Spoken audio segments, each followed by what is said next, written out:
आदई धबधब्यावर अडकलेल्यांना rescue करण्यात आता अखेर यश आलंय। 18 ते 20 वयोगटातील 8 मुली आणि एका मुलाला वाचवण्यात यश आलेलं आहे।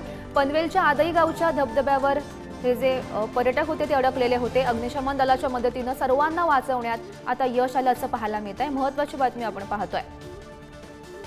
त्या आदई धबधब्यावर अडकलेल्या रेस्क्यू करण्यात आता यश आल्याचं पाहायला मिळत आहे। 18 ते 20 वयोगटातील 8 मुली आणि एका मुलाला वाचवण्यात सध्या यश आलेलं आहे। आणि पनवेलच्या आदई गावात धबधब्यावर हे सर्वजण अडकलेले होते आणि अग्निशमन दलाच्या मदतीने या सर्वांना वाचवण्यात अखेर यश आल्याचं पाहायला मिळत आहे। खरं तर अनेक पर्यटक आहेत ते आदई धबधब्यावर दरवर्षी येत असतात आणि याच धबधब्यावर 18 ते 20 वयोगटातील 8 मुली आणि एक मुलगा हे अडकलेले होते। मात्र अग्निशमन दलाने या सर्वांना वाचवलेलं आहे। या संदर्भात माहिती देत आहेत आमच्या प्रतिनिधी शिल्पा सध्या आपल्या सोबत आहेत। शिल्पा,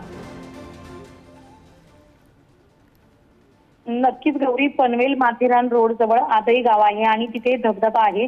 त्या धबधब्यावर काही व्यक्ती अडकले असल्याची माहिती संबंधित विभागाला मिळाली होती। त्यानुसार ताबडतोब नवी मुंबई पनवेल पोलीस, अग्निशमन दल आणि नवी मुंबईचे पोलीस घटनास्थळी दाखल झाले। त्या धबधब्यावर जाऊन अडकलेल्या 8 मुली आणि एक मुलगा होता। त्यांचं वय अंदाजे 18 ते 20 वर्षादरम्यानचे हे 9 मुले होते आणि या 9 मुलांना बाहेर काढण्यास संबंधित विभागाला यश आलेलं आहे।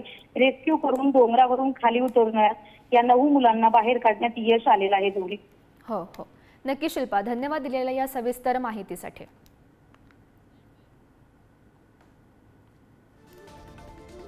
तर महत्त्वाची बातमी आपण ही पनवेलमधून पाहत होतो।